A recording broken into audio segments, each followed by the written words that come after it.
How's it going, everyone? My name is True Underdog, and when Terminator first dropped, a lot of people thought he was godlike, myself included. But now that the hype's died down a little bit and people have had time to learn the matchup, what's the verdict now? How do we feel about Terminator 1 week later? After spending a little bit of time playing him online against some human opponents in Kombat League, I can tell you right now from my first-hand experiences, the struggle can be real in the neutral. He does not have very good movement speed. He walks pretty good backwards, but you don't really want to go backwards as Terminator. You want to close that gap because when it comes to the range game, he's really not that good. Very slow startup on this projectile, 30 frames. It's not a bad projectile, comes out pretty instantly, so that's nice. Once it fires, it hits you, which is nice, and of course you could amplify it and try to close that gap, but the third one just knocks him away. So you almost never want to spin the two bars. Instead, the only time you want to spin the bar is after a punish.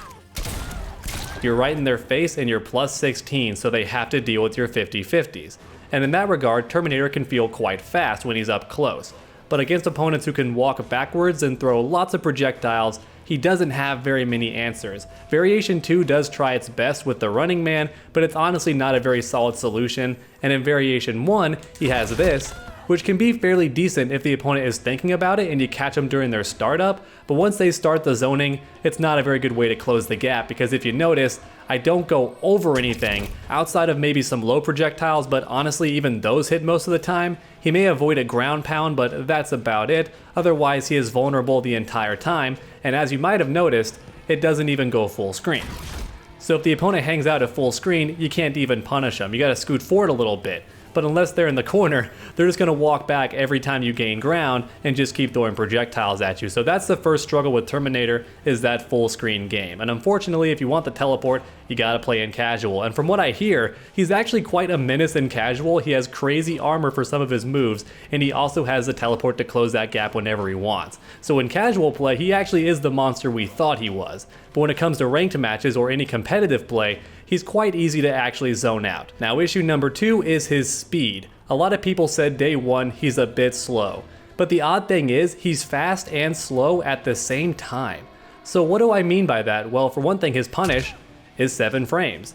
That's about as good as it's gonna get. And even in Variation 1, as mentioned earlier, you spin that bar, you're now plus 16, you can land every mix-up you want and they can't do anything. There's no way to actually escape this. As long as your timing is on point, you can reinforce your offense. However, that is just his high attack, and in a game where crouching can avoid those, high attacks aren't the biggest deal unless the opponent does something unsafe.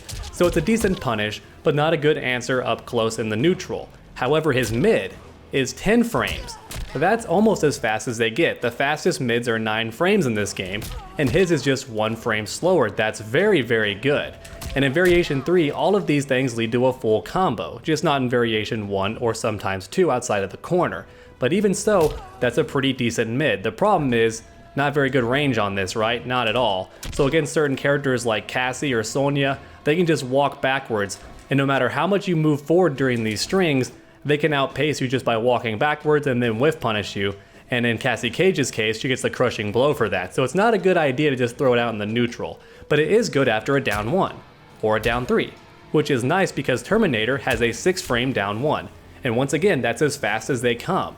So in terms of up close normals, he's actually quite fast. When people say he's slow, they're actually referring to the mix-ups. So his low, 19 frames.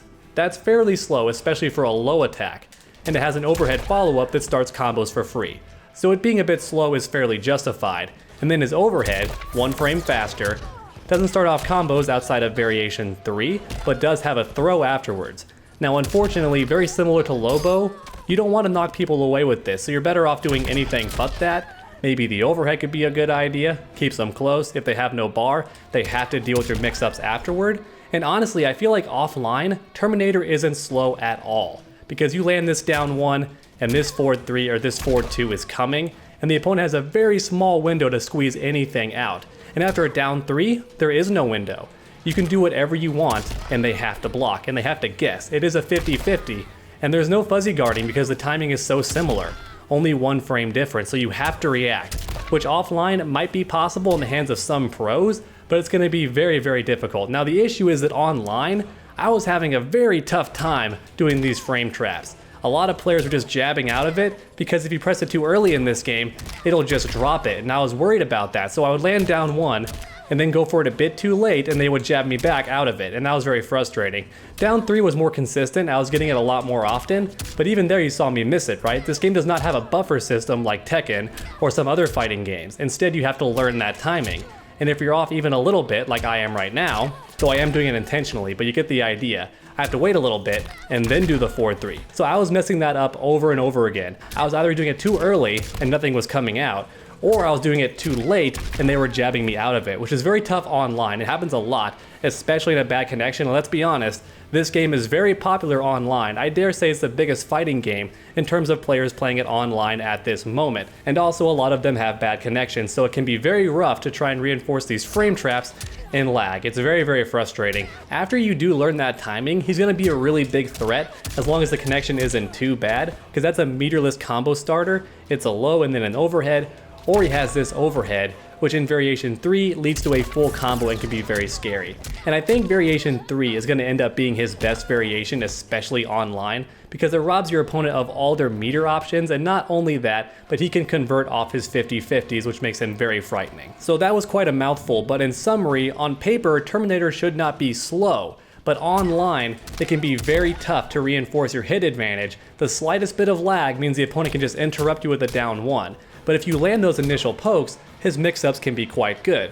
Or, if you do the meter burn shotgun, you're also so plus the opponent has to deal with you there as well and block your mix-ups. So once you get the frame advantage, he's not slow at all, and as mentioned earlier, his punish is as fast as it can be, his mid is almost the fastest, and his down 1 is the fastest. The range on these isn't the best, but they're not terrible either. They're serviceable. So he's not slow. The problem is those mix-ups can be quite hard to enforce in a bad connection, but offline, pretty darn solid speed. I really do feel that Terminator is meant for the patient players who don't mind getting in, and then once they have that gap closed, they are very calm under pressure, and they'll make it happen every single time. Those kinds of players are going to love Terminator to death, because look at all the damage I get here after one punish into a mix-up. That's just crazy. Look at all that damage right there. Once Terminator closes that gap, he is very, very frightening. He has 50-50s, and he can also anti-air you in pretty much every variation. His down 2 is already pretty darn good, but he has the anti-air throw. In variation 2, he has the air throw. And in variation 3, you're not going to be jumping either. He has so many ways to catch you out of the sky. His air-to-air is not bad either, and he gets really good damage off of that. And that's probably the best thing about Terminator. Not just the 50-50s, but once he touches you, the damage can just be crazy. So look at all this damage you get right here. 37% for only 1 bar, and you don't want to spend 2 bars. Now the issue is we're not super close, so I dash in, but then Harley tries to back up. That can be very scary, so you want to be careful about that. You don't want to leave him too far away, but that's your best option most of the time, unless you just want to intentionally drop the combo, but in that case you may give up the corner. So if you want to keep the opponent close, this is your best option. But I noticed against female characters online, I was having trouble, so I was just doing this instead. And that was far more consistent, but look at all that distance. I had to fly in with this to catch them trying to do something. And the nice thing is, this does catch people jumping. I don't recommend spending the bar, but I was doing it just to scare them a little bit, let them know not to jump. I don't recommend doing it. The regular version hurts plenty, and it gives you more frame advantage, so it's better off, and you're closer. So don't spend the bar if you want my honest opinion. I was doing it over and over again as a mind game, not a good decision. But the point is, this character hurts a lot. He barely touches you and gets a ton of damage, and I do believe you can spin that twice, can't you? So you can do stupid stuff like that. I've never once gone for that, but you could spend 2 bars and do even more damage. I don't see why you would, but you certainly could, so just keep that in mind. And next up, let's talk about the crushing blows. They're really not the best. Very similar to Johnny Cage, he has a very tough time getting them out. The only really reliable ones are this one right here. And for this one to land, you have to whiff the first move entirely. From what I'm told, it doesn't actually count on block. But let's go ahead and test that real quick. Let's put a reversal on and have them go for something slower like a throw. Does not get it, yep. So you have to whiff it entirely. And there are some ways you could do that. You could have them airborne and then do it as they're getting up. You whiff the first one, and when they do a wake up, you catch them with that. Or if they're trying to whiff punish you and they just mistime it when they challenge you, you can catch them that way too. But it's not a very reliable crushing blow because that second hit is not a mix-up, unlike some characters like Jade. And against Jade, you're blocking high because you're scared of all the overheads sometimes, and that low can just catch you up close. But this thing, not going to catch most of the time, and even if it does, you have to hope the opponent doesn't have 2 bars, because if they do, they're just going to drop out and you wasted one of your few crushing blows. The second most reliable crushing blow is in variation 2, so let's go ahead and switch to that one. Now this one does cost you meter, but not a very big deal, just chuck them.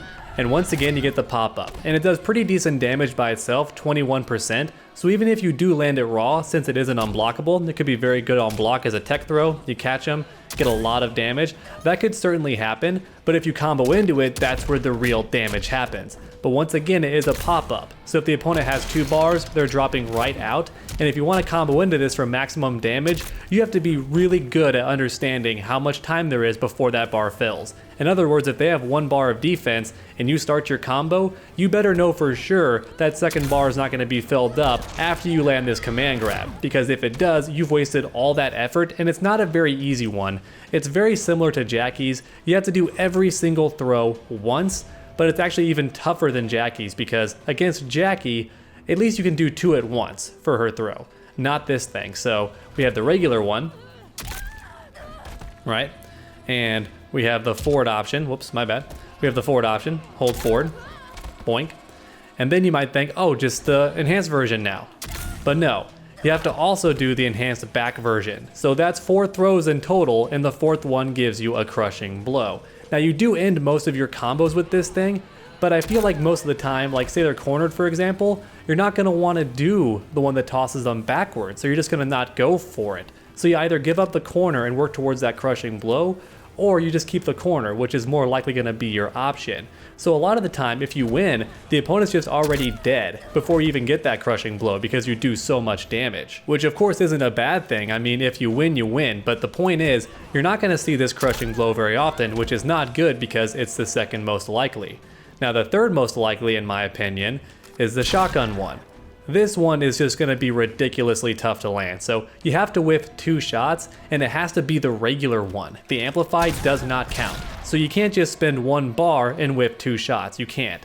It has to be 2 individual shots, which is very tough. Now you could intentionally whiff 1 during a combo. I don't recommend doing it, but that is one way to get the ball rolling. But then even after that, the opponent still has to willingly duck under your second shot. And if they know Terminator, they're going to purposely be standing high to block that, because they don't want you to have that thing stored. Now the good news is, maybe from far away, this could happen. You're fighting an opponent with a life lead, and they don't even want to counter zone you or start off their own keep away. They just want to duck because they know this move hits high. And then it's locked and loaded. That is one nice thing. It's not only flat damage, but it's now locked and loaded for the entire duration of the match.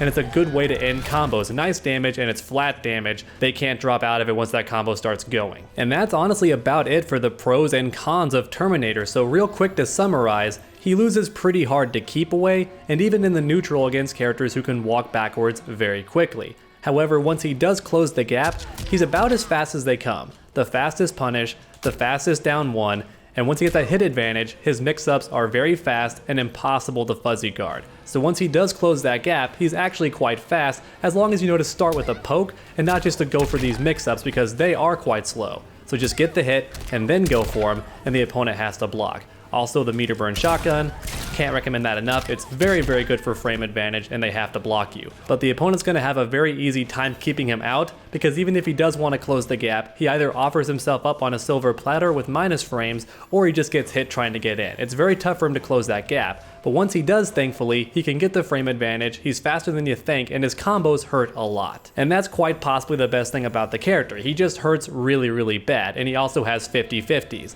So he's very tough to block, and when you block incorrectly, he makes you hurt for it. So up close, he's a monster, but he's quite easy to keep out, especially if the player is a bit impatient. His crushing blows are also quite unreliable, and most of them pop the opponent up, so if they have 2 bars, they can just drop out and negate all your hard work. And outside of a couple, you're not going to see him very often in a real match. Now once again, his damage is very good, so you don't really need the crushing blows, but it just kind of sucks that you won't see him. But please let me know your thoughts on Terminator in the comment section down below. And while you're down there, please leave a like if you enjoyed this video. It really does help my channel out a ton. And finally, why not keep that combo going by subscribing and ringing that bell? That way you never miss a future video. Make sure to come back next time, and as always, stay underdogs.